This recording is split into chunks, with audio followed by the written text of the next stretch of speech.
সকালে চট্টগ্রামের কয়েকটি উপজেলা ও কক্সবাজার যাচ্ছেন প্রধানমন্ত্রী। যোগ দেবেন সরকারি ও দলীয় একাধিক কর্মসূচিতে। হাসিনা ইস্যুতে দ্বিমুখী আচরণ করছে ভারত, দিল্লির সাথে কূটনৈতিক সম্পর্ক টিকিয়ে রাখা কঠিন হবে বললেন স্বরাষ্ট্রমন্ত্রী। রাষ্ট্রপতি নির্বাচনে অংশ নেবে জামাত, দলের কেন্দ্রীয় নির্বাহী কমিটি পরিষদের বৈঠকে সিদ্ধান্ত। রোববার 11 দলের বৈঠকে হবে চূড়ান্ত। প্রধানমন্ত্রী হওয়ার পর প্রথমবারের মতো চট্টগ্রামের বিভিন্ন উপজেলা ও কক্সবাজারের মহেশখালী যাচ্ছেন তারেক রহমান। রোববারে তার এই সফর ঘিরে চট্টগ্রামের উপজেলাগুলোতে দলীয় নেতাকর্মীদের মধ্যে ব্যাপক উৎসাহ উদ্দীপনার সৃষ্টি হয়েছে। এর মধ্যে ব্যাপক প্রস্তুতি নিয়েছে প্রশাসন। প্রণবেশ চক্রবর্তীর প্রতিবেদন। দায়িত্ব নেবার পর প্রথমবারের মতো চট্টগ্রামে আসছেন প্রধানমন্ত্রী। তাই তাকে বরণ করতে দক্ষিণ চট্টগ্রামের বাঁশখালী উপজেলার বাহারছড়ায় চলছে ব্যাপক প্রস্তুতি। সমুদ্রের কোল ঘেঁষে তৈরি করা হয়েছে বিশাল মঞ্চ। প্রধানমন্ত্রীর হেলিকপ্টার নামার জন্য তৈরি হয়েছে হেলিপ্যাড। রোববার সকালে কক্সবাজারের মহেশখালীতে বিভিন্ন প্রকল্প কার্যক্রম পরিদর্শন শেষে প্রধানমন্ত্রী হেলিকপ্টার যোগে প্রথমে আসবেন বাঁশখালীর বাহারছড়ার সৈকতের কাছে। এখানে সাম্প্রতিক বন্যায় ঘরহারা পরিবারগুলোর পুনর্বাসনে তুলে দেবেন নতুন ঘরের চাবি, দেবেন ত্রাণ সামগ্রী। 100 পরিবারের মধ্যে ঘরের চাবি বিতরণ সেই অনুষ্ঠানের আমাদের সার্বিক আপনারা দেখতে পাচ্ছেন যে আমাদের এখানে স্টেজ হচ্ছে, এখানে সকল ধরনের সকল ব্যবস্থাই করা হয়েছে। এখানে বন্যা দুর্গতদের আক্রান্ত বেশি ছিল, তিনি তাদের পাশে এসে দাঁড়ানোর জন্যই এই সফরসূচি দিয়েছেন। প্রধানমন্ত্রীর সফর উপলক্ষে বাঁশখালীর পাশাপাশি ফটিকছড়ি ও হাটহাজারীতেও চলছে ব্যাপক প্রস্তুতি। তিনি এই এলাকাটিকে একটি অর্থনৈতিকভাবে ডেভেলপ করার উদ্দেশ্য নিয়ে আমার মনে হয় তিনি আসছেন। অনেক উৎসাহিত, অনেক আনন্দিত, কারণ আমরা চাই ওনাকে সুন্দর মতো বরণ করতে। কারণ উনি যে মাতার বাড়ি থেকে হেলিকপ্টার যুগে এখানে আসবেন, উনি অবশ্যই দেখবেন যে বাঁশখালীতে কি অবস্থা, উনি দেখবেন। কথা যেটা দিয়েছেন সেটা উনি পালন করতেছে, সেজন্য আমরা সবাই অনেক আনন্দিত। প্রধানমন্ত্রী ফটিকছড়িতে বাবুনগর মাদ্রাসায় সাক্ষাৎ করবেন হেফাজতে ইসলামের আমির মহিবুল্লাহ বাবুনগরীর সঙ্গে। এরপর সড়ক পথে যাবেন হাটহাজারী। সেখানে হেফাজতে ইসলামের প্রতিষ্ঠাতা আমির প্রয়াত শাহ আহমেদ শফির কবর জিয়ারত করবেন। পরে কলেজ মাঠে যোগ দেবেন বন্যায় ক্ষতিগ্রস্তদের পুনর্বাসন অনুষ্ঠান ও সমাবেশে। এই পুনর্বাসনটা কোনো লৌকিক পুনর্বাসন নয় যে একটি বাড়ি করার জন্য এক বান অথবা 2 বান বান্ডেল টিন দিয়ে গেলাম, এরকম না। পরিপূর্ণভাবে একটি পরিবারকে একটি বাড়ি বানিয়ে দেওয়ার এই প্রকল্প পুনর্বাসনের আমরা হাতে নিয়েছি। সন্ধ্যায় নগরীর রেডিসন ব্লুতে চট্টগ্রাম বিএনপির সাংগঠনিক সভায় যোগ দেবেন প্রধানমন্ত্রী। চট্টগ্রামের 3 জেলা, চট্টগ্রাম মহানগর, চট্টগ্রাম উত্তর এবং দক্ষিণের একেবারে উপজেলা পর্যন্ত নেতৃবৃন্দের সাথে, বিএনপি এবং সহযোগী সংগঠনের নেতৃবৃন্দের সাথে উনি ওপেন হাউস মত বিনিময় করবেন। প্রধানমন্ত্রীর সফর ঘিরে চট্টগ্রামের নির্ধারিত উপজেলাগুলোতে নিরাপত্তা ব্যবস্থা বাড়ানো হয়েছে। প্রণবেশ চক্রবর্তী, 71, চট্টগ্রাম। দেশের জ্বালানি খাতকে সংকটময় করে তুলতে একটি মহল অপপ্রচার চালাচ্ছে বলে মন্তব্য করেছেন প্রধানমন্ত্রী তারেক রহমান। শনিবার জাতীয় সংসদের এলডি হলে ড্যাবের প্রতিষ্ঠা বার্ষিকীর অনুষ্ঠানে তিনি জানান, দীর্ঘমেয়াদের টেকসই জ্বালানি ব্যবস্থা গড়ে তুলতে চায় সরকার। প্রধানমন্ত্রী বলেন, তার সরকার এমন একটি স্বাস্থ্য ব্যবস্থা গড়ে তুলতে চায় যেন দেশের মানুষ বিদেশমুখী না হয়। মোহন ইসলাম জানাচ্ছেন বিস্তারিত।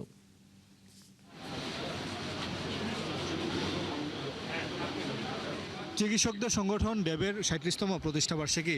জাতীয় সংসদের এলডি হলে প্রতিষ্ঠাবার্ষিকীর আনুষ্ঠানিকতায় যোগ দেন প্রধানমন্ত্রী তারেক রহমান।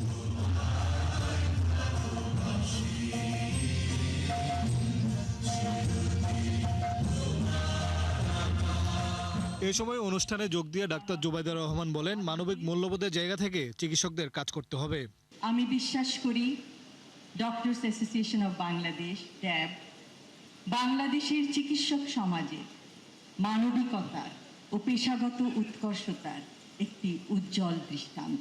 অনুষ্ঠানে স্থানীয় সরকার মন্ত্রী বলেন, প্রধানমন্ত্রীর নেতৃত্বে দেশ যখন এগিয়ে যাচ্ছে তখন একটি মহল অস্থিতিশীল করার পায়তারা করছে। দেশকে নতুন করে গড়ে তোলবার জন্য আমাদের নেতা জনাব তারেক রহমান সাহেব কাজ শুরু করেছেন। চতুর্দিকে একটা নতুন করে দেশ গড়বার আন্দোলন শুরু করতে যাচ্ছেন। সেই সময় একটা মহল আবার দেশকে অস্থির করে তোলবার চেষ্টা করছে। এটা অত্যন্ত দুঃখজনক। আমরা যখন একটা পার্লামেন্টারি সিস্টেম বা গভর্নমেন্টের মধ্যে গিয়ে পার্লামেন্টের মধ্যে দিয়ে সমস্ত সমস্যার সমাধান করতে চাই, তখন সেই মহলটি রাজপথে নেমে আজকে অত্যন্ত আমি মনে করি যে এটা একেবারে অন্যায়ভাবে তারা এই কাজটি করছেন, দেশকে আবার একটা অস্থিতিশীল অবস্থায় নিয়ে যাওয়ার জন্য। পরে আলোচনা সভায় বক্তব্য দেন প্রধানমন্ত্রী। রাজনৈতিক সম্পৃক্ততা যেন নিজেদের পেশাগত জীবনে বিঘ্ন না ঘটায় চিকিৎসকদের সেদিকে খেয়াল রাখার নির্দেশ দেন প্রধানমন্ত্রী। রাজনৈতিক সম্পৃক্ততা যেন নিজেদের পেশাগত দায়িত্ব পালনে বিঘ্ন না ঘটায় বা বিঘ্ন ঘটার কারণ না হয়, সেটি হচ্ছে মোস্ট ইম্পর্টেন্ট। বলেন সরকার এমন একটি স্বাস্থ্য ব্যবস্থা গড়ে তুলতে চায় যেন দেশের সব মানুষ মানসম্মত চিকিৎসা পায়। আমরা সকলে মিলে এমন একটি চিকিৎসা বান্ধব বাংলাদেশ গড়ে তুলি যেখানে দেশের প্রতিটি মানুষ মানসম্মত স্বাস্থ্য সেবা পাবে এবং উন্নত চিকিৎসার জন্য বিদেশমুখী হবে না আর, ইনশাআল্লাহ। দেশের জ্বালানি খাতকে সংকটময় করে তুলতে একটি মহল অপপ্রচার চালাচ্ছে বলেও মন্তব্য করেন সরকার প্রধান। একটি চক্র খুব সুকৌশলে জ্বালানি কিংবা বিদ্যুৎ সেক্টরকে অস্থিতিশীল করার জন্য সক্রিয়, বেশ সক্রিয়। তারা বিভিন্নভাবে বিভিন্ন বিভ্রান্তিকর বক্তব্য উপস্থাপন করছে। দীর্ঘমেয়াদে একটি টেকসই জ্বালানি ব্যবস্থা গড়ে তোলার প্রত্যয় জানান প্রধানমন্ত্রী তারেক রহমান। দেশ এবং দেশের মানুষকে ধীরে ধীরে আমরা সংকট থেকে ধীরে ধীরে আমরা বের করে নিয়ে আসতে পারি। মোহন ইসলাম, ৭১, ঢাকা। পলাতক শেখ হাসিনা ইস্যুতে ভারত সরকারের দ্বিমুখী আচরণে দিল্লির সাথে কূটনৈতিক সম্পর্ক টিকিয়ে রাখা কঠিন হবে বলে সতর্ক করেছেন স্বরাষ্ট্রমন্ত্রী সালাউদ্দিন আহমেদ। তিনি বলেন, ভারত একদিকে হাসিনা কার্ড খেলবে, অন্যদিকে বাংলাদেশকে বন্ধু থাকতে চাইবে। তা হতে পারে না। শনিবার ঢাকা বিশ্ববিদ্যালয়ের সিনেট ভবনে এক আলোচনায় তিনি এসব কথা বলেন। আশিক মাহমুদের রিপোর্ট। জুলাই গণঅভ্যুত্থানের 2 বছর পূর্তি উপলক্ষে ঢাকা বিশ্ববিদ্যালয়ের সিনেট ভবনে আয়োজন করা হয় এই আলোচনা সভার। এতে উঠে আসে ফ্যাসিস্ট সরকার পতনে বিশ্ববিদ্যালয় শিক্ষকদের ভূমিকা। অনুষ্ঠানে স্বরাষ্ট্রমন্ত্রী বলেন, ভারতে পলাতক শেখ হাসিনাকে বিভিন্ন বক্তব্য ও কার্যক্রমের যে সুযোগ দেওয়া হচ্ছে তা দুদেশের বন্ধুত্বপূর্ণ সম্পর্কের পরিপন্থী। কোন পতিত স্বৈরাচার, ফ্যাসিস্ট, গণহত্যার জন্য যিনি দায়ী, যিনি এই দেশে মানবতা বিরোধী অপরাধ করেছেন, জাতিসংঘের রিপোর্ট মধ্যে 1400-ও বেশি মানুষকে হত্যা করেছেন, এর পরেও কি তাকে ডেমোক্রেটিক কালচারের কোন নেতা হিসেবে ভারত স্বীকৃতি দিতে পারে?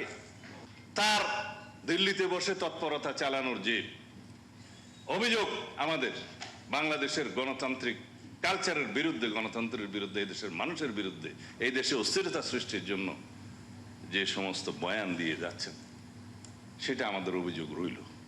এই দায়িত্ব ভারত এড়াতে পারে না। আর একই সাথে ভারত বাংলাদেশের সাথে একটা বন্ধুত্বপূর্ণ সম্পর্ক চাচ্ছে, দুইটাতে একসাথে যায় না। দেশে আর চেতনা বিক্রির রাজনীতি চলতে দেয়া হবে না বলে সতর্ক করেন স্বরাষ্ট্রমন্ত্রী।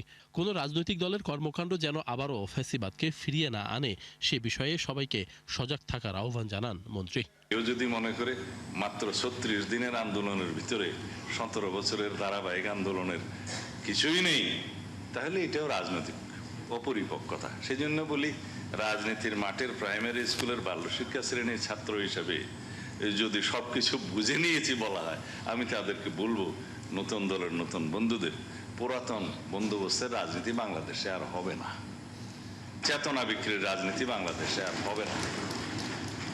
আমরা তোমাদের মধ্যে আমাদের ভবিষ্যৎ দেখতে পাই। আমি ছাত্রদের উদ্দেশ্যে বলছি, যারা আকাঙ্ক্ষার উপর ভিত্তি করে চেতনা নির্ভর রাজনীতি করতে চাচ্ছে, তারাই আজকে স্বৈরাচারের পতনকে কেন জানি আমন্ত্রণ জানানোর মতো একটা পরিবেশ, আবহ সৃষ্টি করছে। সকল ষড়যন্ত্র প্রতিহত করে গণতন্ত্রের ভিত্তি শক্তিশালী করতে দলমত নির্বিশেষে দেশবাসীকে ঐক্যবদ্ধ থাকার আহ্বান জানান আলোচকরা। কোন রকমের উস্কানিতে আমরা পা দেব না, গণতান্ত্রিক চর্চা আমরা অব্যাহত রাখবো। কেউ যদি আমাদেরকে গালি দেয়, তারপরের দিন আমরা সেটার প্রতিবাদ জানাবো। আশিক মাহমুদ, ৭১, ঢাকা। এদিকে জুলাই সনদকে ঢাল হিসেবে ব্যবহার করে বিরোধী দল ক্ষমতার মশরদে বসে দেশ পরিকল্পনার স্বপ্ন দেখছে বলে অভিযোগ করেছেন পানি সম্পদ মন্ত্রী শহীদ উদ্দিন চৌধুরী অ্যানি। শনিবার রাতে ইঞ্জিনিয়ার্স ইনস্টিটিউটে জুলাই নিয়ে আলোচনা সভায় তিনি এসব কথা বলেন। মন্ত্রী আরও বলেন, বিরোধী দলের নেতা কর্মীদের এসব অপরাজনৈতিক সুযোগে দেশে ফেরার স্বপ্ন দেখছে পলাতক ফ্যাসিস্ট শেখ হাসিনা। তবে এই সুযোগ ফ্যাসিস্ট পাবে না বলেও হুঁশিয়ারি দেন তিনি। এ সময় জুলাই সনদ নিয়ে নোংরা রাজনীতি না করে সবাই মিলে দেশ গঠনের আহ্বান জানান পানি সম্পদ মন্ত্রী।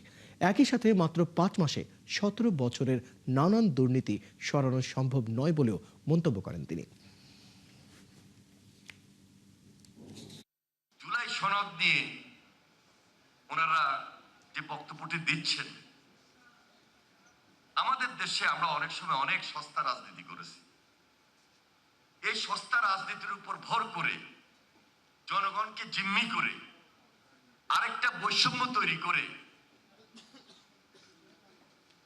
যদি মসনদে যেতে চাই,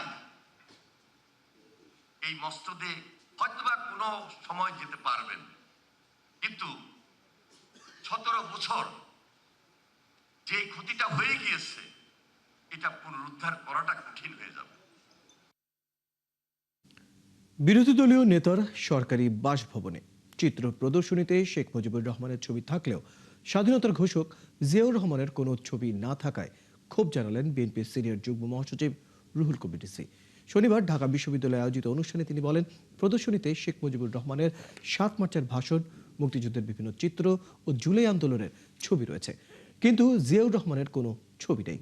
বিষয়টি রাজনৈতিকভাবে নানা প্রশ্নের জন্ম দেয়। আশিক মাহমুদ জানাচ্ছেন বিস্তারিত। গত 5 আগস্ট থেকে বিরোধী দলীয় নেতার মিন্টু রোডের সরকারি বাসভবনে জুলাই এখনো শেষ হয় নাই শিরোনামে চিত্র প্রদর্শনীর আয়োজন করা হয়। এর উদ্বোধন করেন বিরোধী দলীয় নেতা ও জামাতের আমির ডাক্তার শফিকুর রহমান। প্রদর্শনীতে শেখ মুজিবুর রহমানের 7 মার্চের ভাষণ, মুক্তিযুদ্ধের বিভিন্ন চিত্র এবং জুলাই আন্দোলনের ছবি রাখা হয়েছে, কিন্তু কোথাও স্বাধীনতার ঘোষক ও সাবেক রাষ্ট্রপতি জিয়াউর রহমানের কোনো ছবি নেই। জানিয়ে গত কয়েকদিন ধরেই রাজনৈতিক অঙ্গনে চলছে আলোচনা সমালোচনা। প্রদর্শনীর শেষ দিনে এ নিয়ে ক্ষুব্ধ প্রতিক্রিয়া জানিয়েছেন বিএনপি নেতারা। সকালে ঢাকা বিশ্ববিদ্যালয়ের সিনেট ভবনে আয়োজিত আলোচনা সভায় দলের সিনিয়র যুগ্ম মহাসচিব রুহুল কবির রিজভী বলেন, এর পেছনে রাজনৈতিক তাৎপর্য রয়েছে। বিষয়টি নতুন রাজনৈতিক সমীকরণ এবং ভবিষ্যৎ অবস্থান নিয়ে জনমনে প্রশ্ন তৈরি করেছে বলেও মন্তব্য করেন তিনি। কদিন আগে জামাতের আমিরের বাসায়, সরকারি বাসায় একটা চিত্র প্রদর্শনী হয়েছে। ওখানে শেখ মুজিবের 7ই মার্চের ভাষণ আছে, ওখানে মুক্তিযুদ্ধের বিভিন্ন চিত্র আছে, জুলাইয়ের বিভিন্ন চিত্র আছে, কিন্তু মুক্তিযুদ্ধের যিনি ঘোষণা দিলেন, স্বাধীনতার যিনি ঘোষণা দিলেন, তার কোনো ছবি নাই, তার কোনো কথা নাই, তার কোনো পোস্টার নাই। এটা তো খুবই তাৎপর্যপূর্ণ, এটা ভীষণ তাৎপর্যপূর্ণ। কেন? আমাদের কাছে তো মানে এই বিষয়টা খুবই রহস্যজনক মনে হচ্ছে যে ঘটনা কি, ওখানে মুক্তিযুদ্ধের এক অনন্য বংশীবাদক যিনি স্বাধীনতার ঘোষণা দিলেন, তার কোনো কথা নাই, তার কোনো ছবি নাই। এর পেছনে গভীর ষড়যন্ত্র রয়েছে বলেও মনে করেন বিএনপির এই নেতা। ওই যে 5ই আগস্টের পর বলেছিলেন যে আমরা ভারতের সাথে সম্পর্ক গড়ে তুলব, আমরা আওয়ামী লীগকে ক্ষমা করে দেবে, কথা বলেছেন, সেটার কি মানে একটা এক্সটেনশন নাকি? এইটা একটা কঠিন, আমি মনে করি একটা চক্রান্তের বেড়াজাল বোনা হচ্ছে, একটা মানে পাতানো পরিস্থিতি তৈরি করে, সন্ত্রাসের পরিস্থিতি তৈরি করে এটাকে অস্থিতিশীল করার একটা প্রচেষ্টা কোনো না কোনোভাবে চালানো হচ্ছে। তারা ভালো মতো এই জিনিসটিকে দেখছেন। মুক্তিযুদ্ধের ইতিহাসের গুরুত্বপূর্ণ ব্যক্তিকে খুব সচেতনভাবে বাদ দিয়ে বিকৃত ইতিহাস উপস্থাপন করা হচ্ছে কিনা তা বিশ্লেষণ করা প্রয়োজন বলেও জানান প্রধানমন্ত্রীর এই রাজনৈতিক উপদেষ্টা। আশিক মাহমুদ, 71, ঢাকা। শরীকদের সাথে দ্রুত বৈঠক করে রাষ্ট্রপতি নির্বাচনের প্রার্থী দেওয়ার বিষয়ে চূড়ান্ত সিদ্ধান্ত নেবে জামাত। শনিবার রাজধানীতে আলোকচিত্র প্রদর্শনী অনুষ্ঠানে এই তথ্য জানান দলটির আমির ডাক্তার শফিকুর রহমান। এই সময় অভিযোগ করেন, আওয়ামী লীগ আমলে জামাতের অনেক নেতা বিচারিক হত্যাকাণ্ডের শিকার হয়েছেন। আরেক অনুষ্ঠানে বিরোধী দলীয় নেতা বলেন, জামাত দেশের শান্তি চাইলেও আঘাত এলে প্রতিহত করবে। শাহরির ইমতিয়াজ জানাচ্ছেন বিস্তারিত। জুলাই গণঅভ্যুত্থান সহ দেশে নানা আন্দোলনের আলোকচিত্র নিয়ে রাজধানীর মিন্টু রোডে বিরোধী দলীয় নেতার সরকারি বাসভবনে এই প্রদর্শনী। শনিবার সকালে 3 দিনব্যাপী প্রদর্শনীর শেষ দিনে আসেন বিভিন্ন দেশের রাষ্ট্রদূতরা। এ সময় জামাতের শীর্ষ নেতারা তাদের ঘুরে দেখান দেশভাগ থেকে শুরু করে মুক্তিযুদ্ধ ও 24-এর গণঅভ্যুত্থানের পর বিভিন্ন আলোকচিত্র। দেখানো হয় জুলাই গণঅভ্যুত্থানের উপর নির্মিত বিশেষ প্রামাণ্যচিত্র। পরে জুলাই গণঅভ্যুত্থান সহ সমসাময়িক নানা বিষয়ে কথা বলেন জামাতের আমির ডক্টর শফিকুর রহমান। তিনি অভিযোগ করেন, দলের অনেক নেতাই বিচারিক হত্যাকাণ্ডের শিকার হয়েছে। স্বাধীনতার পরে যাদের ব্যাপারে কোনো ধরনের কোনো অভিযোগ ছিল না, তাদেরকে এই মিথ্যা অভিযোগে তারা বিচারের মুখোমুখি করার নামে কার্যত বিচারিক হত্যাকাণ্ডের দিকেই নিয়ে গেল। জানান রাষ্ট্রপতি নির্বাচনে প্রার্থী দেওয়ার বিষয়ে 11 দলীয় ঐক্যের শরিকদের সঙ্গে বৈঠক শেষেই সিদ্ধান্ত নিতে চায় জামাত। আমরা আজকে সন্ধ্যায় আশা করি একটা কনক্লুশনে পৌঁছবো দলীয়ভাবে। তবে যেহেতু আমরা 11 দলের ভিত্তিতে চলছি, আমরা সিদ্ধান্তটা ফাইনাল করব 11 দলের ব্যানারে ইনশাআল্লাহ। দুপুরে রাজধানীর আইডিবি ভবনে জাতীয় ওলামা প্রতিনিধি সম্মেলনে যোগ দেন জামাতের আমির সহ দলের কেন্দ্রীয় নেতারা। এ সময় শফিকুর রহমান বলেন, যুদ্ধ নয়, শান্তি চায় জামাত। এই জামানায় এবং আগামী জামানায় যেটা দরকার হবে সেটা দিয়ে যারা মোকাবিলা করতে চান তাদেরকে মোকাবিলা করতে হবে। আমরা দুনিয়ায় যুদ্ধ চাই না, শান্তি চাই। কিন্তু আমার ঘাড়ে কেউ যদি যুদ্ধ চাপিয়ে দেয়, আমাকে তো ডিফেন্স নিতে হবে না? ইসলামের প্রত্যেকটা গাজওয়া ছিল ডিফেন্সিভ, নির্দিষ্ট তথ্যের ভিত্তিতে সংগঠিত হয়েছে। আক্রমণ করা হবে, মাটির সাথে মিশিয়ে দেওয়া। জামাত নিজেদের বিজয় নয়, মানবতার বিজয় চান বলে মন্তব্য করেন দলটির আমির। আজকে ইসলামের বিরুদ্ধে অনেক। শাহরিয়ার ইমতিয়াজ, 71, ঢাকা। রাষ্ট্রপতি নির্বাচনে অংশ নেবে জামাত ইসলামী। শনিবার সন্ধ্যায় দলের আমির ও সংসদে বিরোধী দলীয় নেতা ডক্টর শফিকুর রহমানের সভাপতিত্বে কেন্দ্রীয় নির্বাহী পরিষদের বৈঠক শেষে এক প্রেস বিজ্ঞপ্তিতে এই তথ্য জানানো হয়। রোববার 11 দলের বৈঠকে এ নিয়ে সিদ্ধান্ত চূড়ান্ত হবে বলেও বিজ্ঞপ্তিতে জানানো হয়েছে। এ সময় রাষ্ট্রপতি নির্বাচনে অংশ নেওয়া ছাড়াও দেশের সাম্প্রদায়িক রাজনৈতিক পরিস্থিতি, সংবিধান সংস্কার ইস্যু এবং 11 দলীয় ঐক্য ঘোষিত রাজনৈতিক কর্মসূচি সহ বিভিন্ন বিষয়ে আলোচনা হয়। বৈঠকে দলের সেক্রেটারি জেনারেল ও সাবেক এমপি মিয়া গোলাম পরোয়ার সহ পরিষদের সদস্যবৃন্দ উপস্থিত ছিলেন। 11 সময় ডিজিএফআই এর জেআইসি সেল বা আয়নাঘরে বর্তমান প্রধানমন্ত্রী তারেক রহমানকে বন্দী রেখে নির্মম নির্যাতন করা হয়েছিল। এই সংক্রান্ত পর্যাপ্ত তথ্য প্রমাণ পাওয়ার কথা জানিয়েছে আন্তর্জাতিক অপরাধ ট্রাইব্যুনালের চিফ প্রসিকিউটর। তার অভিযোগ, ফ্যাসিস্ট আমলে ভিন্নমতের মানুষদের ধরে এনে এই টর্চার সেলে দিনের পর দিন আটকে রেখে চলত অমানবিক নির্যাতন। মাইনুল মারুফের রিপোর্ট। একটি অন্ধকার করিডোর, চারপাশের দেয়াল এতটা নিঃশব্দ, ভেতর থেকে ভেসে আসা আর্তনাদও যেন আটকে যেত সেখানেই। অভিযোগ, ঢাকা সেনানিবাসে ডিজিএফআই এর সদর দপ্তরে অবস্থিত 2তলা ভবনের নিচতলায় থাকা সংকীর্ণ 26টি কুঠুরিতে বছরের পর বছর বন্দী রেখে নির্যাতন করা হতো ফ্যাসিস্ট আওয়ামী লীগ সরকারের বিরোধী মতের মানুষদের। 17 বছর আওয়ামী লীগ শাসনামলে গুম, নির্যাতন আর বন্দিত্বের যে ভয়াবহ চিত্রের অভিযোগ উঠে এসেছে, তারই যেন নীরব সাক্ষী এই গোপন বন্দিশালা, যেটি পরিচিতি পেয়েছে ডিজিএফআই এর আয়নাঘর নামে। শনিবার সেই গোপন বন্দিশালা পরিদর্শন করেন আন্তর্জাতিক অপরাধ ট্রাইব্যুনালের বিচারক, প্রসিকিউশন ও আসামিপক্ষের আইনজীবীরা। পরিদর্শন শেষে চিফ প্রসিকিউটর জানান, 1/11 উত্তাল সময়ে এই আয়নাঘরেই বন্দী রেখে নির্যাতন করা হয়েছিল বর্তমান প্রধানমন্ত্রী তারেক রহমানকে। জনাব তারেক রহমানকে আজকের যে জেআইসি সেলটি আমরা পরিদর্শন করেছি, তারই কোনো একটি কামরায় তাকেও কিন্তু সেখানে আনা হয়েছে, তার উপরে নির্যাতন করা হয়েছিল। এটাও কিন্তু আমাদের ইনভেস্টিগেশনে বিভিন্ন সাক্ষীদের মুখের বর্ণনা থেকে সেই তথ্যও পাওয়া গেছে। শুধু তারেক রহমানই নন, হুম্মাম কাদের চৌধুরী, ব্রিগেডিয়ার আজমি সহ অসংখ্য মানুষকে এখানে বন্দী রেখে নির্যাতন করা হয়েছিল বলে জানান চিফ প্রসিকিউটর। তিনি বলেন, এই মানবতাবিরোধী অপরাধের সঙ্গে যারা জড়িত তাদের কাউকেই বিচারের বাইরে রাখা হবে না। বাংলাদেশের কোনো নাগরিক যদি কোনো অপরাধ করে থাকে, তাকে অবশ্যই আইনের আওতায় আনতে হবে এবং তাকে বিচারের সম্মুখীন করতে হবে। কিন্তু এক্সট্রা জুডিশিয়াল কোনো কিলিংয়ের শিকার যাতে কোনো নাগরিক না হয়। তবে আয়নাঘর পরিদর্শন শেষে ভিন্ন দাবি করেন আসামিপক্ষের আইনজীবীরা। তাদের ভাষ্য, বন্দীদের দেয়া সাক্ষ্য ও বর্ণনার সঙ্গে এই আয়নাঘরের বাস্তব চিত্রের মিল নেই। মিস্টার আজমি জবানবন্দিতে বলেছেন যে তিনি জেআইসির অধীনে অর্থাৎ ডিজিএফের বন্দিশালায় থাকার সময় আলো, বাতাস, চন্দ্র, সূর্য, গাছপালা কোনো কিছু দেখেন নাই। অথচ আজকে যে রুমটি 17 ফিট বা 21 ফিটের নামে যে এসি রুমের টাইলস করা যে রুমটি দেখানো হয়েছে, সেই রুমে কিন্তু 2টো জানালা আছে। এর আগে গত শনিবার র্যাবের গোপন বন্দিশালা টিএফআই সেল পরিদর্শন করেন আন্তর্জাতিক অপরাধ ট্রাইব্যুনাল 1-এর 3 বিচারপতি সহ প্রসিকিউশন ও আসামিপক্ষের আইনজীবীরা। মাইনুল মারুফ, 71, ঢাকা। জুলাই গণ অভ্যুত্থান স্মৃতি জাদুঘরকে জাতীয় ইতিহাস চর্চার কেন্দ্র হিসেবে গড়ে তোলার আহ্বান জানিয়েছেন এনসিপি আহ্বায়ক নাহিদ ইসলাম। শনিবার জুলাই স্মৃতি জাদুঘর পরিদর্শন শেষে তিনি এই কথা বলেন। এদিকে উদ্বোধনের তৃতীয় দিনেও জাদুঘরে সাধারণ দর্শনার্থীদের উপচে পড়া ভিড়। তবে উচ্ছ্বাসের পাশাপাশি অব্যবস্থাপনা নিয়েও অভিযোগ করেন কেউ কেউ। ইমতেসানি রিপোর্ট। শনিবার সকাল ৯টায় জুলাই স্মৃতি জাদুঘর পরিদর্শনে আসেন ২৪-এর গণঅভ্যুত্থানের নেতৃত্ব দেওয়া জুলাই যোদ্ধা নাহিদ ইসলাম। এই সময় সহকর্মীদের সাথে নিয়ে জাদুঘরের বিভিন্ন গ্যালারি ঘুরে দেখেন তিনি।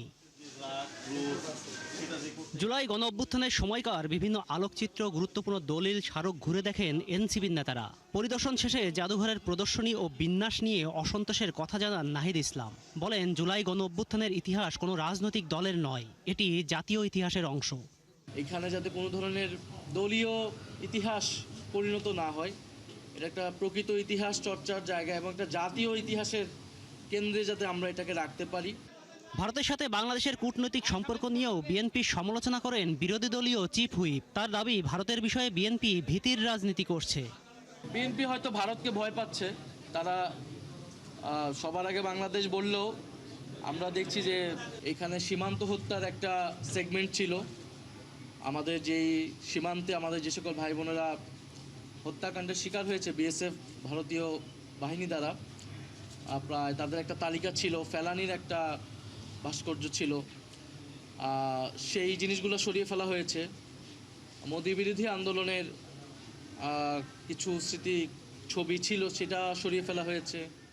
এদিকে উদ্বোধনের তৃতীয় দিনেও জুলাই স্মৃতি জাদুঘরে ছিল দর্শনার্থীদের উপচে পড়া ভিড়। অনেকেই পরিবার পরিজন নিয়ে ইতিহাসের এই গুরুত্বপূর্ণ অধ্যায় কাছ থেকে জানেন। ২৪ সালের যে ঘটনাগুলি সাজানো গুছানোভাবে আছে, যা আগামী দিনের স্মৃতি হয়ে থাকবে। শহীদদের নাম, তারা কিভাবে জয় করলো বাংলাদেশটাকে, আবার নতুন করে সাজালো, সেই অনুভূতিটা দেখছি এবং পাচ্ছি। এখানে এসে সব কিছু একসাথে একত্রিতভাবে যে ডকুমেন্টারি বা যেই ছবিগুলো আমরা দেখছি, এতে মানে ওই সময়কার ইয়াটা বুঝতে পারতেছি, কষ্টটা।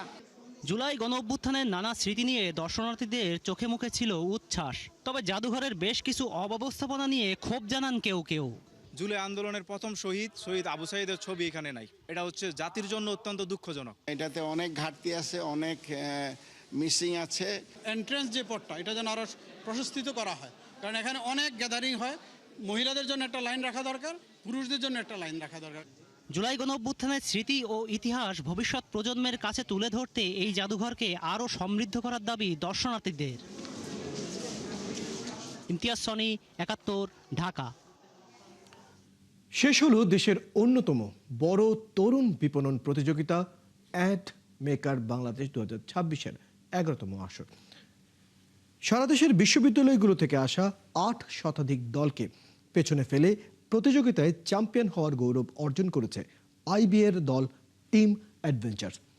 নর্থ সাউথ ইউনিভার্সিটির ইয়ং এন্টারপ্রেনার্স সোসাইটি আয়োজিত এই প্রতিযোগিতায় বিজয়ীদের মাঝে মোট ৬ লাখ টাকার প্রাইজ মানি ও ট্রফি তুলে দেওয়া হয়।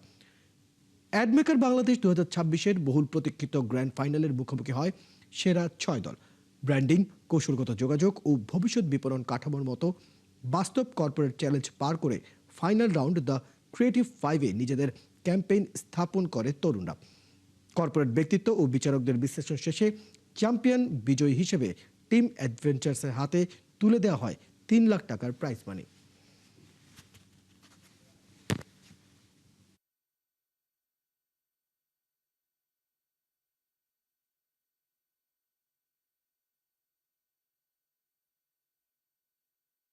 দর্শক, চলছে সংবাদ সংযোগ। সরাসরি সংবাদ এবং অনুষ্ঠান দেখতে চোখ রাখুন ৭১-এর ফেসবুক পেজে এবং সাবস্ক্রাইব করুন ৭১-এর ইউটিউব চ্যানেলে। ৭১-এর সাথে থাকুন।